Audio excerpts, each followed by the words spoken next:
नमस्कार, आप देख रहे हैं एसपीएन 9 न्यूज और मैं हूं आपके साथ मनीष कुमार सैनी। एक तरफ तो रूस यूक्रेन पिछले 2 साल से आपस में लड़ रहे हैं, तो वहीं दूसरी तरफ इसराइल और हमास का युद्ध, जिनका प्रभाव पूरी दुनिया पर किसी न किसी तरह से पड़ा है, यहाँ तक कि आज भी पड़ रहा है।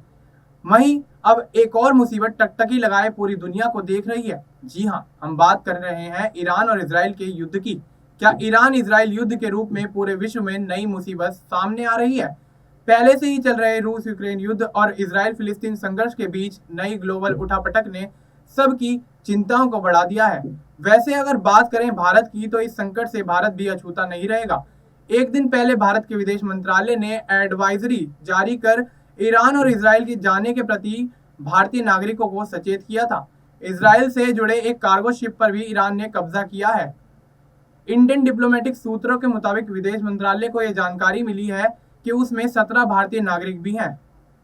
विदेश मंत्रालय का कहना है कि हम डिप्लोमेटिक चैनल से तेहरान और दिल्ली दोनों जगह ईरान की अथॉरिटी के संपर्क में हैं, ताकि भारतीय नागरिकों की सुरक्षा सुनिश्चित की जा सके और उन्हें जल्दी छुड़ाया जा सके। ईरान इसराइल युद्ध की आशंका को देखते हुए इसका असर महंगाई पर भी पड़ सकता है। हालांकि चुनाव को देखते हुए अभी पेट्रोल डीजल की कीमत में तुरंत वृद्धि की संभावना नहीं है।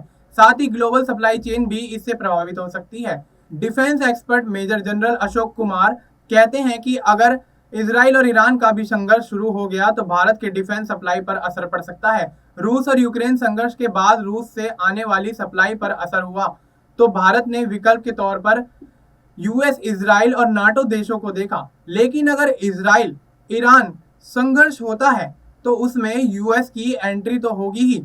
ऐसे में यूएस, इसराइल और नाटो देश इन संघर्षों में उलझ जाएंगे। इसराइल हमास संघर्ष में इसराइल पहले ही उलझा है। ऐसे में अगर एलएसी पर चीन कुछ हरकत करता है और चीन से विवाद बढ़ता है, तो हमारे सपोर्ट और सप्लायर अपनी ही लड़ाई में व्यस्त होंगे, जिसका असर भारत पर पड़ सकता है।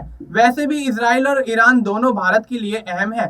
इसराइल भारत का स्ट्रेटेजिक सप्लायर है, तो सेंट्रल एशिया रिपब्लिक और ईस्ट यूरोपियन देशों तक कनेक्टिविटी के लिए ईरान अहम है। इसलिए भारत चाबहार पोर्ट में ईरान के साथ मिलकर काम कर रहा है। ईरान इसराइल युद्ध में 22,000 भारतीय छात्र भी फंसे हुए हैं। केंद्र सरकार हर संभव प्रयास कर रही है कि वो इस गंभीर स्थिति में फंसे छात्रों को सही सलामत बिना किसी जान माल के नुकसान के वहां से उचित समय रहते जल्द से जल्द निकाल ले। देश और दुनिया की तमाम बड़ी अपडेट्स के लिए आप देखते रहिए एसपीएन 9 न्यूज। मिलते हैं आपसे अगले वीडियो में, तब तक के लिए नमस्कार।